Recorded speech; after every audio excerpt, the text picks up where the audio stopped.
Hello students, ਸਵਾਗਤ ਹੈ ਤੁਹਾਡਾ ਸਾਈਫਾਈ ਸਟੱਡੀ ਦੇ ਉੱਪਰ। ਆਪਾਂ ਇਸ ਚੈਨਲ ਉੱਪਰ ETT ਕੇਡਰ ਪੇਪਰ ਸਾਇੰਸ ਦੀ ਪ੍ਰੈਪਰੇਸ਼ਨ ਕਰ ਰਹੇ ਹਾਂ। ਹਾਂਜੀ, ਆਪਾਂ ਚੈਪਟਰ ਸਟਾਰਟ ਕੀਤਾ ਹੋਇਆ ਸੀ ਮੈਟਲਸ ਐਂਡ ਨੋਨ ਮੈਟਲਸ, ਜਿਹਦਾ ਕਿ ਅੱਜ ਥਰਡ ਪਾਰਟ ਕਰਾਂਗੇ। ਆਪਾਂ ਚੈਪਟਰ ਜੋ ਕੰਪਲੀਟ ਹੋ ਚੁੱਕਿਆ ਸੀ, ਅੱਜ ਉਸਦੇ ਕੁਝ MCQ ਡਿਸਕਸ ਕਰਾਂਗੇ। ਤੁਸੀਂ ਸਭ ਨੇ MCQ ਪਹਿਲਾਂ ਖੁਦ ਟਰਾਈ ਕਰਨੇ ਆ, ਦੈਨ ਤੁਸੀਂ ਇਹਨਾਂ ਦੇ ਆਨਸਰ ਦੇਖਣੇ ਆ ਅਤੇ ਕਮੈਂਟ ਬਾਕਸ ਦੇ ਵਿੱਚ ਦੱਸਣਾ ਕਿ ਤੁਹਾਨੂੰ ਕਿੰਨੇ ਨੰਬਰ ਆਏ ਆ। ਫਸਟ ਕੁਐਸਚਨ ਹੈਗਾ, Gagan come to know today in class that metals can be beaten to form sheets. This property of metal is called malleability. Which of the following has maximum malleability? ਇਹਨਾਂ ਨੇ ਕੀ ਪੁੱਛਿਆ ਹੈਗਾ ਕਿ ਇੱਕ ਬੱਚਾ ਹੈਗਾ, ਉਹ ਕੀ ਕਲਾਸ ਦੇ ਵਿੱਚ ਜਾਂਦਾ, ਉਹ ਦੇਖਦਾ ਹੈ ਕਿ ਜਿਹੜੀਆਂ ਧਾਤਾਂ ਨੇ ਉਹਨਾਂ ਨੂੰ ਆਪਾਂ ਕੁੱਟ ਕੇ ਚਾਦਰਾਂ ਬਣਾ ਸਕਦੇ ਹਾਂ, ਜਿਹਨੂੰ ਕੀ ਕਹਿੰਦੇ ਕੁਟੀਨ ਯੋਗਤਾ ਕਹਿੰਦੇ ਆ। ਠੀਕ ਹੈ, ਇਹਦੇ ਨੀਚੇ ਕੀ ਆ, ਕੁਛ ਮੈਟਲਸ ਦਿੱਤੀਆਂ ਹੋਈਆਂ ਨੇ। ਕਿਹੜੀਆਂ ਇਹੋ ਜਿਹੀਆਂ ਮੈਟਲਸ ਨੇਗੀਆਂ ਜਿਹੜੀਆਂ ਸਭ ਤੋਂ ਜ਼ਿਆਦਾ ਕੋਟੀਨਸ਼ੀਲ ਨੇ। ਠੀਕ ਹੈ, ਇਹ ਵਾਲੀ ਚੀਜ਼ ਪੁੱਛੀ ਗਈ ਹੈ। ਤਾਂ ਆਪਣੇ ਕੋਲ ਆਇਰਨ, ਸਿਲਵਰ, ਜਿੰਕ, ਕਾਪਰ ਚਾਰੋਂ ਹੀ ਨੇ ਜਿਹੜੀਆਂ ਮੈਲਾਬਿਲਿਟੀ ਸ਼ੋਅ ਕਰਦੀਆਂ ਨੇਗੀਆਂ, ਕੋਟੀਨਯੋਗ ਹੁੰਦੀਆਂ ਨੇ। ਬਟ ਇਹਨਾਂ ਨੇ ਪੁੱਛਿਆ ਸਭ ਤੋਂ ਜ਼ਿਆਦਾ ਕੌਣ ਹੈ, ਤਾਂ ਸਭ ਤੋਂ ਜ਼ਿਆਦਾ ਕੌਣ ਹੁੰਦਾ ਹੈ? ਕਾਪਰ। ਸਭ ਤੋਂ ਜ਼ਿਆਦਾ ਕੋਟੀਨਸ਼ੀਲ ਕੌਣ ਹੁੰਦਾ? ਕਾਪਰ ਹੁੰਦਾ ਮੈਕਸੀਮਮ। ਨੈਕਸਟ ਹੈਗਾ, ਰੋਕਿੰਦਰ read today that carbon is a non metal which has many forms. Which form of carbon is the hardest? ਆਪਾਂ ਨੂੰ ਪਤਾ ਹੈ ਕਿ ਜਿਹੜੀ ਕਾਰਬਨ ਹੁੰਦੀ ਹੈ, ਕਾਰਬਨ ਦੇ ਬਹੁਤ ਸਾਰੇ ਐਲੋਟ੍ਰੋਪਸ ਹੁੰਦੇ ਆ। ਠੀਕ ਹੈ, ਕਾਰਬਨ ਦੇ ਆਪਾਂ 3 ਐਲੋਟ੍ਰੋਪ ਪੜ੍ਹਦੇ ਹਾਂ। ਕਿਹੜੇ ਕਿਹੜੇ ਹੁੰਦੇ ਆ? ਗ੍ਰੇਫਾਈਟ ਹੁੰਦੇ ਆ, ਬਕਮਿਸਟਰ ਜਿਹਦੇ ਵਿੱਚ ਕਿ 60 ਕਾਰਬਨਾਂ ਹੁੰਦੀਆਂ ਨੇ, ਅਤੇ ਡਾਇਮੰਡ। ਇਹ ਤਿੰਨੇ ਨੇ, ਤਿੰਨੋਂ ਹੀ ਕਾਰਬਨ ਦੇ ਕੀ ਨੇ? ਐਲੋਟ੍ਰੋਪਸ ਨੇ। ਠੀਕ ਹੈ, ਬਟ ਇਹਨਾਂ ਨੇ ਪੁੱਛਿਆ ਸਭ ਤੋਂ ਸਖਤ, ਸਭ ਤੋਂ ਹਾਰਡ ਕੌਣ ਹੈ? ਤਾਂ ਆਪਾਂ ਨੂੰ ਪਤਾ ਹੈ ਕਿ ਇਹਨਾਂ ਤਿੰਨਾਂ ਦੇ ਵਿੱਚੋਂ ਸਭ ਤੋਂ ਹਾਰਡ ਕੌਣ ਹੁੰਦਾ ਹੈ? Diamond. Option number C, diamond ਕੀ ਹੈ? ਸਭ ਤੋਂ ਹਾਰਡ ਹੁੰਦਾ, ਸਖਤ ਹੁੰਦਾ। Question number 3, while cleaning science lab equals that one metal was dipped in kerosene. After asking his teacher, he come to know that this metal can react with air. Which metal is? ਕਹਿੰਦੇ ਇਕਬਾਲ ਆ ਜੋ ਇੱਕ ਬੱਚਾ, ਉਹ ਦੇਖਦਾ ਕਿ ਇੱਕ metal ਹੈ ਜਿਹੜੀ ਉਹ ਕੈਰੋਸੀਨ ਆਇਲ ਦੇ ਵਿੱਚ ਡਿਪ ਕੀਤੀ ਹੋਈ ਹੈ। ਤਾਂ ਉਹ ਟੀਚਰ ਨੂੰ ਪੁੱਛਦਾ ਹੈ ਕਿ ਜਿਹੜੀ ਇਹ ਕੈਰੋਸੀਨ ਆਇਲ ਦੇ ਵਿੱਚ ਡਿਪ ਕੀਤੀ ਹੋਈ ਹੈ ਮੈਟਲ, ਉਹ ਕਿਹੜੀ ਮੈਟਲ ਆ? ਤਾਂ ਆਪਾਂ ਨੂੰ ਪਤਾ ਹੈ ਕਿਹੜੀ? Option number D, sodium. Sodium ਇੱਕ ਇਹੋ ਜਿਹੀ ਧਾਤ ਹੈ ਜਿਹੜੀ ਕੀ ਹੈ, ਪਾਣੀ ਅਤੇ ਹਵਾ ਦੇ ਸੰਪਰਕ ਵਿੱਚ ਆ ਕੇ ਬਹੁਤ ਜਲਦੀ ਰਿਐਕਟ ਕਰਦੀ ਹੈ। ਕੀ ਲੱਗ ਜਾਂਦੀ ਹੈ? ਇਹਨੂੰ ਅੱਗ ਲੱਗ ਜਾਂਦੀ ਹੈ ਏਅਰ ਅਤੇ ਵਾਟਰ ਦੇ ਸੰਪਰਕ ਦੇ ਵਿੱਚ ਆ ਕੇ। ਠੀਕ ਹੈ, ਇਸ ਕਰਕੇ ਇਹ ਕਿ ਬਹੁਤ ਜ਼ਿਆਦਾ ਰਿਐਕਟਿਵ ਮੈਟਲ ਆ। ਕੌਣ? ਸੋਡੀਅਮ। Na ਕੀ ਹੈ? ਸੋਡੀਅਮ ਦਾ ਸੈਂਬਲ ਆ। Question number 4, Jatinder notice that the stand of her cycle has been covered with layer of brown colored amorphous substance. What is this layer is called? ਕਹਿੰਦੇ ਕੋਈ ਵੀ ਧਾਤ ਹੈ ਉਹਦੇ 'ਤੇ ਕੀ ਹੈ? ਬਰਾਊਨ ਰੰਗ ਦੀ ਪਰਤ ਚੜ੍ਹ ਗਈ ਇੱਕ। ਜਿਵੇਂ ਕਿ ਉਹਦਾ ਸਾਈਕਲ ਹੈ, ਉਹਦੇ ਕੀ ਹੈ? ਸਰਕੂਲਰ ਪਾਰਟ 'ਤੇ ਬਰਾਊਨ ਕਲਰ ਦੀ ਇੱਕ ਪਰਤ ਚੜ੍ਹ ਗਈ। ਤਾਂ ਉਹ ਕਹਿੰਦੇ ਕਿਹੜੀ ਚੀਜ਼ ਦੀ ਪਰਤ ਚੜ੍ਹੀ? ਕੀ ਹੋ ਗਿਆ ਜਿਹੜਾ ਬਰਾਊਨ ਕਲਰ ਦੀ ਪਰਤ ਹੈ? ਤਾਂ ਆਪਾਂ ਨੂੰ ਪਤਾ ਹੈ ਕਿ ਜਦੋਂ ਵੀ ਕਿਸੇ ਲੋਹੇ ਦੀ ਚੀਜ਼ 'ਤੇ ਕੀ ਹੈ, ਬਰਾਊਨ ਕਲਰ ਦੀ ਪਰਤ ਚੜ੍ਹਦੀ ਹੈ, ਉਸ ਨੂੰ ਆਪਾਂ ਉਹ ਜਿਹੜੀ ਲੇਅਰ ਆ ਉਹ ਕੀ ਹੁੰਦੀ ਹੈ? ਰਸਟ। ਆਪਾਂ ਪੜ੍ਹਦੇ ਰਸਟਿੰਗ ਆਫ ਆਇਰਨ, ਕੀ ਹੈ? ਲੋਹੇ ਨੂੰ ਜੰਗ ਲੱਗਣਾ। ਤਾਂ ਜਿਹੜੀ ਉਹ ਬਰਾਊਨ ਕਲਰ ਦੀ ਪਰਤ ਆਪਾਂ ਨੂੰ ਦਿਖ ਰਹੀ ਆ, ਉਹ ਕੀ ਹੈ? ਜੰਗ ਲੱਗ ਗਈ ਆ ਉਹਨੂੰ। ਕਲੀਅਰ। ਨੈਕਸਟ ਕੁਐਸਚਨ ਹੈਗਾ, at the electrical appliances shop Natalia saw an electrician using an alloy to join two wire together. What is the name of the alloy? ਇਹਦੇ ਵਿੱਚ ਪੁੱਛਿਆ ਗਿਆ ਹੈ ਕਿ ਜਿਹੜਾ ਨਟਾਲੀਆ ਹੈ ਉਹ ਕੀ ਹੈ, ਕਿਸੇ ਇਲੈਕਟ੍ਰੀਸ਼ੀਅਨ ਨੂੰ ਦੇਖਦਾ ਹੈ ਕਿ ਉਹ ਕੀ ਹੈ, ਦੋ ਤਾਰਾਂ ਨੂੰ ਆਪਸ ਦੇ ਵਿੱਚ, ਦੋ ਚੀਜ਼ਾਂ ਨੂੰ ਆਪਸ ਦੇ ਵਿੱਚ ਜੁਆਇਨ ਕਰ ਰਿਹਾ ਹੈ। ਠੀਕ ਹੈ, ਇਲੈਕਟ੍ਰੀਸਿਟੀ ਦੇ ਨਾਲ ਇਲੈਕਟ੍ਰੀਸ਼ੀਅਨ ਜੁਆਇਨ ਕਰ ਰਿਹਾ ਹੈ। ਤਾਂ ਜੁਆਇਨ ਕਰਨ ਦੇ ਵਾਸਤੇ ਕੀ ਚੀਜ਼, ਕਿਹੜੀ ਅਲੋਏ? ਅਲੋਏ ਕੀ ਹੁੰਦਾ? ਦੋ ਜਾਂ ਦੋ ਤੋਂ ਵੱਧ ਧਾਤਾਂ ਜਾਂ ਅਧਾਤਾਂ ਦਾ ਮਿਕਸਚਰ ਹੁੰਦਾ ਗਾ। ਠੀਕ ਹੈ, ਉਹ ਯੂਜ਼ ਕਰਦਾ। ਆਪਾਂ ਨੂੰ ਪਤਾ ਉਹ ਕਿਸ ਤਰ੍ਹਾਂ ਦਾ ਮਿਕਸਚਰ ਯੂਜ਼ ਕਰੂਗਾ, ਜਿਹਦਾ ਕੀ ਹੈ, ਮੈਲਟਿੰਗ ਪੁਆਇੰਟ ਘੱਟ ਹੋਇਆ, ਜਲਦੀ ਪਿਘਲ ਗਿਆ ਅਤੇ ਉਹਨਾਂ ਨੂੰ ਦੋਨਾਂ ਨੂੰ ਜਾ ਕੇ ਜੁਆਇੰਟ ਕਰਤਾ, ਉੱਥੇ ਜਾ ਕੇ ਜੰਮ ਗਿਆ। ਅਤੇ ਇਹਦਾ ਆਪਸ਼ਨ ਕੀ ਹੋਊਗਾ? Option number B, soldier. ਠੀਕ ਹੈ, ਸੋਲਡਰ ਕੀ ਹੈ? ਇਹ ਜਿਹੀ ਅਲੋਏ ਹੈ ਜਿਹੜੀ ਕਿ ਦੋ ਚੀਜ਼ਾਂ ਨੂੰ ਜੁਆਇਨ ਕਰਨ ਵਾਸਤੇ ਯੂਜ਼ ਕੀਤੀ ਜਾਂਦੀ ਹੈ। Question number 6, Gurpreet learned in class that the pure gold is extremely soft and it cannot be used for making jewelry. How much carat is pure gold? ਆਪਾਂ ਨੂੰ ਪਤਾ ਹੈ ਕਿ ਜਿਹੜਾ ਪਿਓਰ ਗੋਲਡ ਹੁੰਦਾ ਉਹਦੀ ਆਪਾਂ ਜਵੈਲਰੀ ਨਹੀਂ ਬਣਾ ਸਕਦੇ। ਉਹ ਆਪਾਂ ਉਹਦੇ ਵਿੱਚ ਕੀ ਹੈ, ਕਾਪਰ ਜਾਂ ਫਿਰ ਕੀ ਹੈ, ਸਿਲਵਰ, ਇਹਨਾਂ ਨੂੰ ਕੀ ਮਿਕਸ ਕਰਦੇ ਹਾਂ ਤਾਂ ਹੀ ਕੀ ਹੈ, ਗੋਲਡ ਦੀ ਜਵੈਲਰੀ ਬਣਦੀ ਹੈ। क्योंकि ਜਿਹੜਾ ਪਿਓਰ 골ਡ ਹੁੰਦਾ ਉਹ ਕੀ ਹੁੰਦਾ, ਬਹੁਤ ਜ਼ਿਆਦਾ ਸੌਫਟ ਹੁੰਦਾ, ਉਹਦੀ ਜਵੈਲਰੀ ਨਹੀਂ ਬਣ ਸਕਦੀ। ਤਾਂ ਇਹਨਾਂ ਨੇ ਪੁੱਛਿਆ ਕਿ ਪਿਓਰ 골ਡ ਹੈ ਜਿਹੜਾ ਕਿੰਨੇ ਕੈਰਟ ਦਾ ਹੁੰਦਾ, ਤੇ ਇਹਦਾ ਆਪਸ਼ਨ ਆਊਗਾ option number C 24 carat, 24 carat ਦਾ ਹੁੰਦਾ। Question number 7, today teacher told about a metal which is liquid at room temperature, what is the name of the metal. ਇਹਨਾਂ ਨੇ ਪੁੱਛਿਆ ਕਿ ਇਹ ਜੀ ਕਿਹੜੀ ਧਾਤ ਹੁੰਦੀ ਹੈ ਜਿਹੜੀ ਰੂਮ ਟੈਂਪਰੇਚਰ 'ਤੇ ਲਿਕੁਇਡ ਹੁੰਦੀ ਆ, ਠੀਕ ਹੈ, ਤਰਲ ਅਵਸਥਾ ਵਿੱਚ ਹੁੰਦੀ ਆ। ਤਾਂ ਦੇਖੋ ਆਇਰਨ ਲੋਹਾ ਤਾਂ ਨਹੀਂ ਹੁੰਦਾ, ਜਿੰਕ ਨਹੀਂ ਹੁੰਦਾ, ਕਾਪਰ ਨਹੀਂ ਹੁੰਦਾ, ਤਾਂ ਕਿਹੜਾ ਹੋਊਗਾ ਆਪਣੇ ਕੋਲੇ, ਮਰਕਰੀ। ਮਰਕਰੀ ਕੀ ਹੈ, ਇਕਲੌਤੀ ਇਹ ਜੀ ਮੈਟਲ ਆ ਜਿਹੜੀ ਰੂਮ ਟੈਂਪਰੇਚਰ 'ਤੇ ਲਿਕੁਇਡ ਫਾਰਮ ਦੇ ਵਿੱਚ ਹੁੰਦੀ ਹੈ। ਕਲੀਅਰ, ਮਰਕਰੀ ਕੀ ਹੈ, ਲਿਕੁਇਡ ਫਾਰਮ ਦੇ ਵਿੱਚ ਹੁੰਦੀ ਹੈ। Which type of solution is made by oxide of non metal after dissolving into water. ਆਪਾਂ ਨੇ ਪੜ੍ਹਿਆ ਸੀ ਕਿ ਇੱਕ ਹੁੰਦੀਆਂ ਨੇ ਮੈਟਲਸ, ਇੱਕ ਹੁੰਦੀਆਂ ਨੇ ਨੋਨ ਮੈਟਲਸ। ਤਾਂ ਮੈਟਲਸ ਕਿਹੜੇ ਆਕਸਾਈਡਸ ਬਣਾਉਂਦੀਆਂ ਨੇ, ਬੇਸਿਕ ਆਕਸਾਈਡਸ, ਅਤੇ ਨੋਨ ਮੈਟਲ ਕਿਹੜੇ ਆਕਸਾਈਡਸ ਬਣਾਉਂਦੀਆਂ ਨੇ, ਐਸਿਡਿਕ ਆਕਸਾਈਡਸ। ਠੀਕ ਹੈ ਜੀ, ਮੈਟਲਸ ਨੇ ਜਿਹੜੀਆਂ ਬੇਸਿਕ ਆਕਸਾਈਡ ਬਣਾਉਂਦੀਆਂ ਨੇ, ਨੋਨ ਮੈਟਲਸ ਐਸਿਡਿਕ ਆਕਸਾਈਡਸ। ਹੁਣ ਇਹਨਾਂ ਨੇ ਕੀ ਪੁੱਛਿਆ ਆਪਾਂ ਨੂੰ, ਨੋਨ ਮੈਟਲਸ ਪੁੱਛਿਆ, ਅਧਾਤਾਂ, ਤਾਂ ਅਧਾਤਾਂ ਕੀ ਪਾਉਣਗੀਆਂ, ਐਸਿਡਿਕ ਆਕਸਾਈਡਸ। ਕਲੀਅਰ, ਅਗਰ ਇੱਥੇ ਮੈਟਲਸ ਹੁੰਦਾ ਤਾਂ ਫਿਰ ਆਪਣਾ ਬੇਸਿਕ ਆ ਜਾਂਦਾ। Question number 9, Vivek perform N activity of metal with water, the teacher says that the gas produced. ਆਪਾਂ ਨੇ ਪੜ੍ਹਿਆ ਹੋਇਆ ਪਿਛਲੇ ਚੈਪਟਰਾਂ ਦੇ ਵਿੱਚ ਵੀ ਕਿ ਕੋਈ ਵੀ ਜਿਹੜੀ ਗੈਸ ਹੈ, ਠੀਕ ਹੈ, ਜਦੋਂ ਗੈਸ ਦੇ ਨਾਲ ਕੀ ਆ ਜੇ ਪੌਪ ਸਾਊਂਡ, ਤਾਂ ਆਪਾਂ ਨੇ ਪੜ੍ਹਿਆ ਸੀਗਾ ਕੈਮੀਕਲ ਇਕੁਏਸ਼ਨ ਚੈਪਟਰ ਦੇ ਵਿੱਚ ਕਿ ਪੌਪ ਸਾਊਂਡ ਨਾਲ ਕਿਹੜੀ ਗੈਸ ਪ੍ਰੋਡਿਊਸ ਹੁੰਦੀ ਆ, ਹਾਈਡਰੋਜਨ ਗੈਸ। ਤਾਂ ਜਿੱਥੇ ਵੀ ਕਿਤੇ ਪੌਪ ਸਾਊਂਡ ਆ ਜੇ ਉੱਥੇ ਆਪਾਂ ਨੇ ਪਤਾ ਕਿ ਆਨਸਰ ਕੀ ਹੋਊਗਾ, ਹਾਈਡਰੋਜਨ ਗੈਸ ਹੋਊਗਾ। ਅਗਰ ਮੈਟਲਸ ਰਿਐਕਟ ਕਰ ਰਹੇ ਨੇ ਕਿਸੇ ਵੀ ਐਸਿਡ ਦੇ ਨਾਲ ਤਾਂ ਉਹ ਸਾਲਟ ਦਿੰਦੀਆਂ ਨੇ, ਪਲੱਸ ਕੀ ਦਿੰਦੀਆਂ ਨੇ, ਹਾਈਡਰੋਜਨ ਗੈਸ ਦਿੰਦੀਆਂ ਨੇ। ਨੈਕਸਟ ਹੈਗਾ, ਕਹਿੰਦੇ ਐਲੂਮੀਨੀਅਮ ਹੈ ਜਿਹੜਾ ਉਹ ਕਿ ਕੁਕਿੰਗ ਵਾਲੇ ਬਰਤਨਾਂ ਦੇ ਵਿੱਚ ਯੂਜ਼ ਕੀਤਾ ਜਾਂਦਾ, ਕੁਕਿੰਗ ਵਾਲੇ ਬਰਤਨ ਬਣਾਏ ਜਾਂਦੇ ਆ ਉਹਨਾਂ ਦੇ ਨਾਲ। ਐਲੂਮੀਨੀਅਮ ਦੀ ਕਿਹੜੀ ਇਹ ਜਿਹੀ ਪ੍ਰੋਪਰਟੀ ਹੈ ਜਿਹੜੀ ਰਿਸਪੋਂਸੀਬਲ ਹੈ ਕਿ ਆਪਾਂ ਉਹਦੇ ਬਰਤਨ ਬਣਾਉਣੇ ਆ। ਫਸਟ ਹੈਗਾ ਕਿ ਉਹਦੀ ਥਰਮਲ ਕੰਡਕਟੀਵਿਟੀ ਬਹੁਤ ਜ਼ਿਆਦਾ ਹੈ, ਹੀਟ ਨੂੰ ਬਹੁਤ ਕੰਡਕਟ ਕਰਦਾ ਹੈ। ਸੈਕਿੰਡ ਹੈਗਾ ਕਿ ਇਲੈਕਟ੍ਰੀਕਲ ਕੰਡਕਟੀਵਿਟੀ ਬਹੁਤ ਜ਼ਿਆਦਾ ਹੈ। ਥਰਡ ਹੈਗਾ ਡਕਟੈਲਿਟੀ ਬਹੁਤ ਜ਼ਿਆਦਾ। ਡਕਟੈਲਿਟੀ ਕੀ ਹੁੰਦਾ ਕਿ ਲੰਬੀਆਂ ਲੰਬੀਆਂ ਤਾਰਾਂ ਬਣਾ ਦੇਣ ਦੀ ਕੈਪੇਬਿਲਿਟੀ ਜ਼ਿਆਦਾ ਆ। ਅਤੇ ਫੋਰਥ ਹੈਗਾ ਕਿ ਹਾਈ ਮੈਲਟਿੰਗ ਪੁਆਇੰਟ ਹੈ, ਮੈਲਟ ਹੋਣ ਦਾ ਪੁਆਇੰਟ ਆ ਜਿਹੜਾ ਉਹ ਕੀ ਬਹੁਤ ਹਾਈ ਹੈ। ਤਾਂ ਇਹਨਾਂ ਵਿੱਚੋਂ ਦੇਖੋ ਕਿਹੜਾ ਹੋਊਗਾ, ਫਸਟ ਤਾਂ ਬਿਲਕੁਲ ਸਹੀ ਹੈ ਕਿ ਇਹਦੀ ਥਰਮਲ ਕੰਡਕਟੀਵਿਟੀ ਕੀ ਹੈ, ਬਹੁਤ ਜ਼ਿਆਦਾ ਹੈ। ਅਗਰ ਉਹ ਹੀਟ ਨੂੰ ਕੈਚ ਕਰ ਰਿਹਾ ਤਾਂ ਹੀ ਆਪਣਾ ਜਿਹੜਾ ਫੂਡ ਹੈਗਾ ਪੱਕ ਰਿਹਾ ਹੈਗਾ, ਠੀਕ ਹੈ, ਗੁੱਡ ਥਰਮਲ ਕੰਡਕਟੀਵਿਟੀ ਹੈਗੀ ਹੈ। ਸੈਕਿੰਡ ਕੀ ਆ, ਆਪਾਂ ਦੇਖਣਾ ਕਿ ਬਰਤਨ ਬਣਾਉਣ ਵਾਸਤੇ ਪੁਆਇੰਟ ਚਾਰੋਂ ਹੀ ਸਹੀ ਹੈ, ਬਟ ਆਪਾਂ ਦੇਖਣਾ ਬਰਤਨ ਬਣਾਉਣ ਵਾਸਤੇ ਕਿਹੜਾ ਸਹੀ ਆ। ਤਾਂ ਆਪਾਂ ਥਰਮਲ ਕੰਡਕਟੀਵਿਟੀ ਵੀ ਜ਼ਿਆਦਾ ਹੋਊਗੀ ਅਤੇ ਇਲੈਕਟ੍ਰੀਕਲ ਕੰਡਕਟੀਵਿਟੀ ਵੀ ਕੀ ਆ, ਜ਼ਿਆਦਾ ਹੋਊਗੀ। ਠੀਕ ਹੈ, ਫਸਟ ਐਂਡ ਸੈਕਿੰਡ ਬੋਥ ਨੇ, ਤਾਂ ਕੀ ਹੋਊਗਾ option number A, first and second. Question number 2, the most abundant metal in earth's crust is, ਕਿ ਅਰਥ ਦੀ ਜਿਹੜੀ ਕਰਸਟ ਪਰਤ ਹੈ ਉਹਦੇ ਵਿੱਚ ਸਭ ਤੋਂ ਜ਼ਿਆਦਾ ਪਾਈ ਜਾਣ ਵਾਲੀ ਮੈਟਲ ਕਿਹੜੀ ਹੈ। ਤਾਂ ਆਪਾਂ ਨੂੰ ਪਤਾ ਕਿ ਇਹਨਾਂ ਸਾਰਿਆਂ ਦੇ ਵਿੱਚੋਂ ਸਭ ਤੋਂ ਜ਼ਿਆਦਾ ਪਾਈ ਜਾਣੀ ਵਾਲੀ ਮੈਟਲ ਕਿਹੜੀ ਹੈ, ਐਲੂਮੀਨੀਅਮ। ਠੀਕ ਹੈ, ਇਹ ਯਾਦ ਕਰਨ ਵਾਲਾ ਕੁਐਸਚਨ ਆ, ਤੁਸੀਂ ਯਾਦ ਕਰਨਾ ਹੈ ਕਿ ਮੋਸਟ ਅਬੰਡੈਂਟ ਮੈਟਲ ਕਿਹੜੀ ਅਰਥ ਦੀ ਕਰਸਟ ਦੇ ਵਿੱਚ, ਐਲੂਮੀਨੀਅਮ ਹੈ। The poorest conductor of heat among the following, ਕਿ ਇਹਨਾਂ ਦੇ ਵਿੱਚੋਂ ਹੀਟ ਹੈ ਜਿਹੜੀ ਸਭ ਤੋਂ ਜਿਹੜਾ ਘੱਟ ਦਾ ਮਤਲਬ ਕਿ ਇਹ ਵੀ ਕੰਡਕਟ ਕਰਦਾ ਪਰ ਘੱਟ ਕੰਡਕਟ ਕਰਦਾ। ਤਾਂ ਇਹਨਾਂ ਸਾਰਿਆਂ ਦੇ ਵਿੱਚੋਂ ਸਭ ਤੋਂ ਘੱਟ, ਇਹਨਾਂ ਸਭ ਦੇ ਵਿੱਚੋਂ ਸਭ ਤੋਂ ਘੱਟ ਕੰਡਕਟ ਕੌਣ ਕਰਦਾ। ਤਾਂ ਆਪਾਂ ਦੇਖਿਆ ਸੀ ਕਿ ਇੱਕ ਹੁੰਦੇ ਨੇ ਕੰਡਕਟਰ, ਇੱਕ ਹੁੰਦੇ ਨੇ ਇੰਸੂਲੇਟਰ। ਕੰਡਕਟਰ ਕੌਣ ਹੁੰਦੇ ਨੇ, ਜਿਹੜੇ ਇਲੈਕਟ੍ਰੀਸਿਟੀ ਨੂੰ ਕੰਡਕਟ ਕਰਦੇ ਆ, ਹੀਟ ਨੂੰ ਵੀ ਕੰਡਕਟ ਕਰਦੇ ਆ। ਇੰਸੂਲੇਟਰਸ ਜਿਹੜੇ ਨਾ ਹੀਟ ਕੰਡਕਟ ਕਰਦੇ ਆ ਨਾ ਹੀ ਇਲੈਕਟ੍ਰੀਸਿਟੀ ਕੰਡਕਟ ਕਰਦੇ ਆ। ਠੀਕ ਹੈ, ਇਹ ਦੋ ਤਰ੍ਹਾਂ ਦੀ ਡੈਫੀਨੇਸ਼ਨਸ ਪੜ੍ਹੀਆਂ ਸੀ। ਤਾਂ ਤੁਸੀਂ ਦੇਖਣਾ ਹੁਣ ਕਿ ਇਹਨਾਂ ਚਾਰਾਂ ਦੇ ਵਿੱਚੋਂ ਕੰਡਕਟਰ ਕੌਣ ਨੇ ਅਤੇ ਇੰਸੂਲੇਟਰ ਕੌਣ ਨੇ। ਠੀਕ ਹੈ, ਤੁਸੀਂ ਖੁਦ ਦੇਖਣਾ ਕਿ ਕੰਡਕਟਰ ਕੌਣ ਨੇ ਅਤੇ ਇੰਸੂਲੇਟਰ ਕੌਣ ਨੇ, ਦੈਨ ਤੁਸੀਂ ਇਸ ਕੁਐਸਚਨ ਦਾ ਆਨਸਰ ਦੇਣਾ।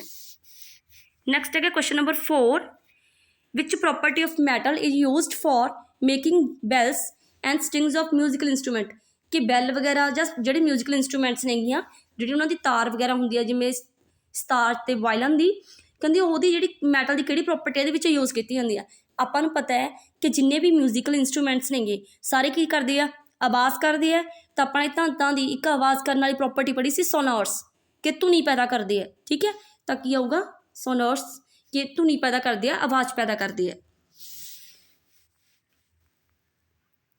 ਨੈਕਸਟ ਹੈਗਾ ਕੁਐਸਚਨ ਨੰਬਰ 5। ਦੇਖੋ ਇਹ ਆਪਾਂ ਨੇ ਰਿਐਕਸ਼ਨ ਕਰਨੇ ਸਿੱਖੇ ਸੀ ਨਾ, chemical equations. Chemical equation chapter ਪੜ੍ਹਿਆ ਸੀ ਆਪਾਂ ਨੇ, ਉਹਦੇ ਵਿੱਚ ਆਪਾਂ ਨੇ ਰਿਐਕਸ਼ਨ ਸਿੱਖੇ ਸੀ ਬੈਲੈਂਸ ਕਰਨੇ, ਕੰਪਲੀਟ ਕਰਨੇ। ਠੀਕ ਹੈ, ਤਾਂ ਤੁਸੀਂ ਦੱਸਣਾ ਇਹ ਕਿ ਅਗਰ ਆਪਾਂ ਇਸ ਕੈਮੀਕਲ ਰਿਐਕਸ਼ਨ ਨੂੰ ਬੈਲੈਂਸ ਕਰਕੇ ਲਿਖੀਏ, ਦੇਖੋ ਇਹਨਾਂ ਨੇ ਹਿੰਟ ਵੀ ਦਿੱਤਾ ਕਿ ਵਾਟਰ ਬਣੂਗਾ, ਤਾਂ ਤੁਸੀਂ ਦੂਸਰਾ ਪ੍ਰੋਡਕਟ ਦੱਸਣਾ ਇਹਨਾਂ ਚਾਰਾਂ ਦੇ ਵਿੱਚੋਂ ਜਿਹੜਾ ਦੂਸਰਾ ਪ੍ਰੋਡਕਟ ਬਣੂਗਾ ਇੱਥੇ ਉਹ ਕੀ ਬਣੂਗਾ। ਠੀਕ ਹੈ, ਕੁਐਸਚਨ ਨੰਬਰ 6 ਆਪਾਂ ਨੇ ਦੱਸਣਾ ਕਿ ਇਸ ਅਰੇਂਜਮੈਂਟ ਦੇ ਵਿੱਚ ਜਿਹੜੀਆਂ ਅਰੇਂਜਮੈਂਟ ਦਿੱਤੀਆਂ ਗਈਆਂ ਨੇ ਚਾਰੋਂ ਆਪਾਂ ਨੂੰ, ਇਹਨਾਂ ਦੇ ਵਿੱਚ ਸਭ ਤੋਂ ਰਿਐਕਟੀਵਿਟੀ ਕਿਹਦੀ ਜ਼ਿਆਦਾ ਹੈ, ਦੈਨ ਲੋਅਰ ਲੋਅਰ ਲੋਅਰ, ਇਸ ਤਰ੍ਹਾਂ ਦੱਸਣਾ ਆਪਾਂ ਨੇ ਕਿ ਅਸੈਂਡਿੰਗ ਆਰਡਰ ਦੇ ਵਿੱਚ ਦੱਸਣਾ ਆਪਾਂ ਨੇ। ਠੀਕ ਹੈ, ਕਿ ਸਭ ਤੋਂ ਘੱਟ, ਫਿਰ ਸਭ ਤੋਂ ਜ਼ਿਆਦਾ, ਫਿਰ ਸਭ ਤੋਂ ਜ਼ਿਆਦਾ। ਤਾਂ ਆਪਾਂ ਨੂੰ ਪਤਾ ਹੈ ਕਿ ਇਹਨਾਂ ਸਭ ਦੇ ਵਿੱਚੋਂ ਸਭ ਤੋਂ ਜ਼ਿਆਦਾ ਰਿਐਕਟਿਵ ਕੌਣ ਹੁੰਦਾ ਹੈ, ਸੋਡੀਅਮ ਹੁੰਦਾ ਹੈ। ਠੀਕ ਹੈ, ਦੈਨ ਕੌਣ ਹੁੰਦਾ ਹੈ, ਮੈਗਨੀਸ਼ੀਅਮ, ਦੈਨ ਜ਼ਿੰਕ, ਫਿਰ ਆਇਰਨ।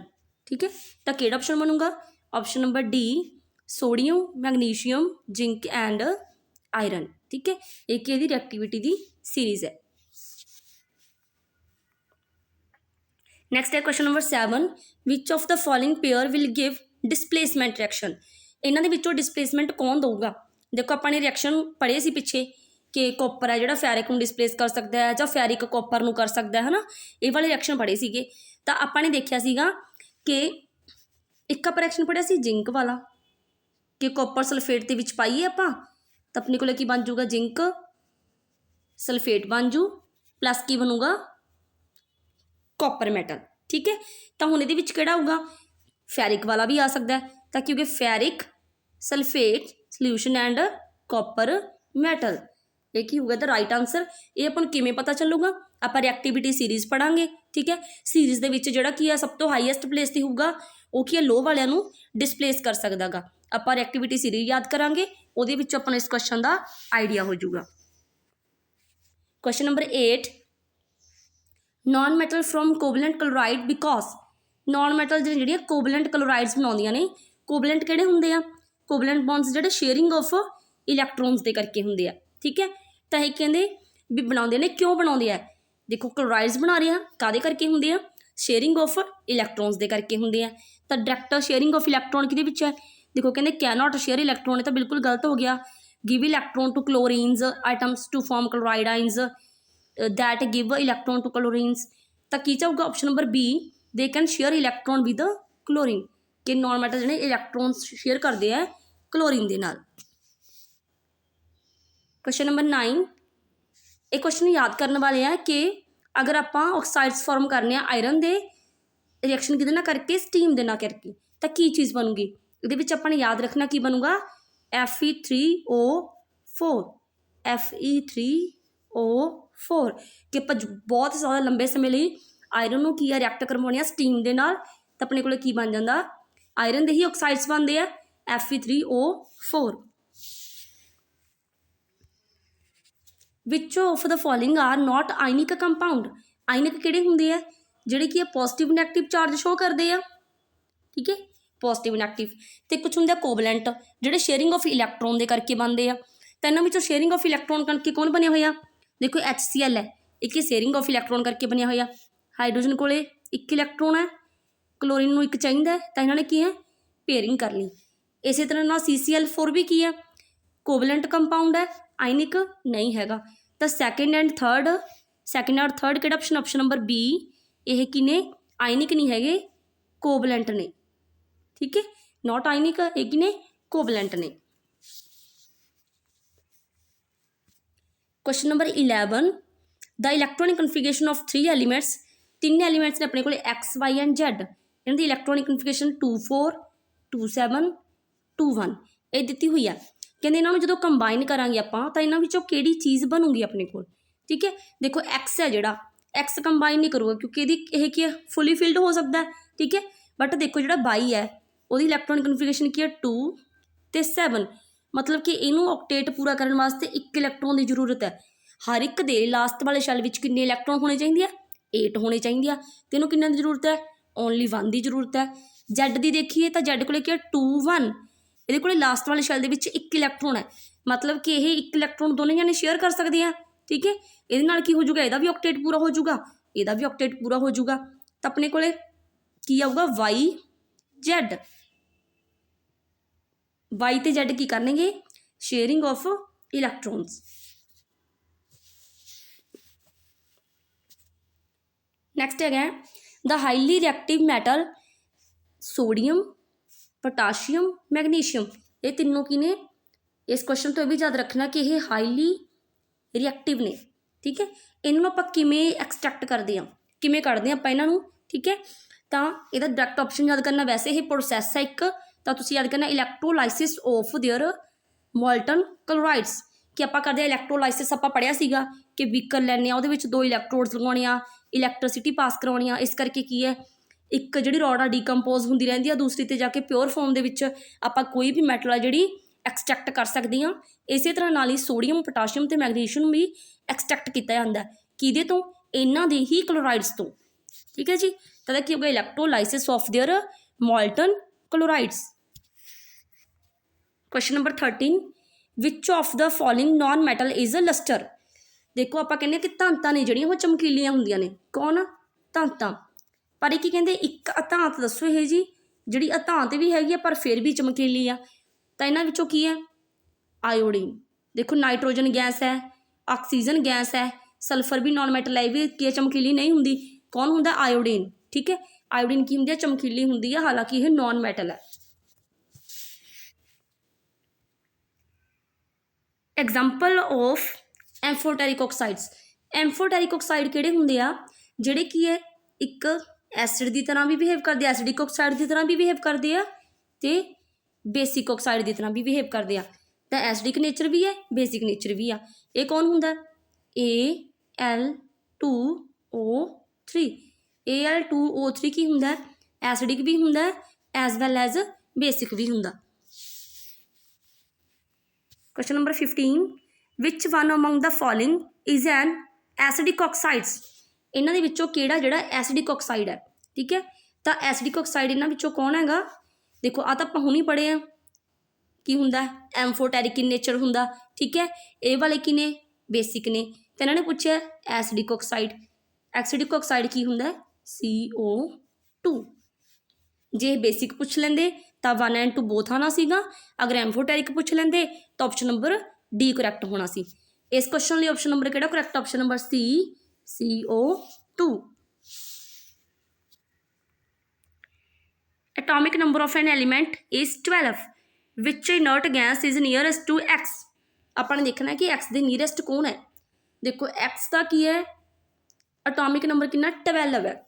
आप इन्हों के एटॉमिक नंबर अगर देखिए, पहले इन्होंने अरेंज करिए, आप सब तो पहला कौन होंदा है हीलियम, नियोन, आर्गन, क्रिप्टॉन, ठीक है। तो देखो इहदा कितना हुंदा 2 हुंदा एटॉमिक नंबर, नियोन का 10 हुंदा है, तो इहदा की है 12 है। 12 एटॉमिक नंबर वाली चीज़ किहदे नेड़े है, इन्हां ये तो कटी गए, इन्हां दी तां नेड़े है ही नहीं, जां कि हीलियम के नेड़े जां नियोन के नेड़े आ, तो इहदा 12 है, ज़्यादा क्लोज किहदे है 10 दे। इट मीनस 12 एटॉमिक नंबर वाला एलीमेंट किहदे ज़्यादा क्लोज होगा नियोन दे, Ne नियोन। क्वेश्चन नंबर 17 आपने दसना है कि कार्बोनेट ओर्स ने जिहड़े उन्होंने जो हीट करते हैं स्ट्रोंगली एबसेंस ऑफ एयर के विच, आपने 2 प्रोसैस पढ़िया सी कि आप हीट करते हैं किसी भी कार्बोनेट्स नूं ओर दे विच आपां ओर जां मिनरल नूं हीट करते हैं कोई भी मैटल एक्सट्रैक्ट करने दे वास्ते, तो आप 2 प्रोसैसां पढ़िया सी, एक रस्टिंग एक कैल्सीनेशन। रस्टिंग दे विच आपां की करदे सी प्रैजेंस ऑफ एयर भी करते सी, एयर भी दिंदे सी, O2 की प्रैजेंस हुंदी सी, बट जो O2 एबसेंट है उदों किहड़ी हुंदी सी कैल्सीनेशन। ये प्रोसैस आपां पढ़ी हुई है कि जो एबसेंस ऑफ एयर होगी उन्होंने बोलते आपां कैल्सीनेशन। ऑप्शन नंबर सी की होगा करैक्ट ऑप्शन। नैक्सट है कहते जिहड़े ऑक्साइड्स ने गे रिएक्टिव मैटल्स के जिवें कि जिंक, आयरन, निकल, टिन, कॉपर, इन्हों किहदे नाल आपां रिड्यूस कर सकते हैं। देखो ऑक्साइड्स ने मॉडरेटली रिएक्टिव जिवें कि देखो इस तरह रिएक्टिविटी सीरीज होंदी है, सब तो हाई ते कि मोस्ट रिएक्टिव मैटल्स होंदियां ने, फिर लीस्ट रिएक्टिव मैटल्स होंदियां ने, विच विचाले कौन होंदियां नेगियां मॉडरेट रिएक्टिव मैटल्स। तो मॉडरेट रिएक्टिव मैटल्स नूं कौन रिड्यूस कर सकता है, इन्हां दे विचों देखो कौन रिड्यूस कर सकता है कार्बन, ਕਾਰਬਨ ਇਹਨਾਂ ਦੇ ਵਿੱਚ ਵਿਚਾਲੇ ਆ ਜਿਹੜਾ ਕੀ ਹੈ ਇਹਨਾਂ ਸਾਰੀਆਂ ਨੂੰ ਰਿਡਿਊਸ ਕਰ ਸਕਦਾ ਹੈ।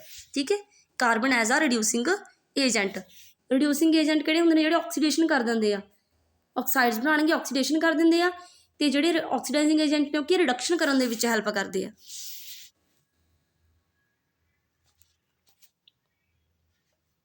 ਨੈਕਸਟ ਹੈਗਾ ਕਿ ਥਰਮਾਈਟ ਵੈਲਡਿੰਗ ਦੇ ਵਿੱਚ ਕਿਹੜਾ ਮਿਕਸਚਰ ਹੈ ਜਿਹੜਾ ਆਪਾਂ ਯੂਜ਼ ਕਰਦੇ ਹਾਂ। ਠੀਕ ਹੈ, ਸਿਰਫ ਮਿਕਸਚਰ ਦੱਸਣਾ ਕਿ ਕਿਹੜਾ ਮਿਕਸਚਰ ਆਪਾਂ ਯੂਜ਼ ਕਰਦੇ ਹਾਂ। ਤਾਂ ਆਪਾਂ ਯੂਜ਼ ਕਰਦੇ ਹਾਂ ਆਇਰਨ 2 ਆਕਸਾਈਡ ਤੇ ਐਲੂਮੀਨੀਅਮ ਪਾਊਡਰ। ਕੁਝ ਕੁਐਸਚਨ ਨੇ ਜਿਹੜੇ ਐਜ਼ ਇਟ ਤੁਹਾਨੂੰ ਯਾਦ ਕਰਨੇ ਪੈਣਗੇ, ਜਿਨ੍ਹਾਂ ਦੇ ਪ੍ਰੋਸੈਸ ਕਾਫੀ ਲੰਬੀਆਂ ਹੋ ਸਕਦੀਆਂ ਨੇ।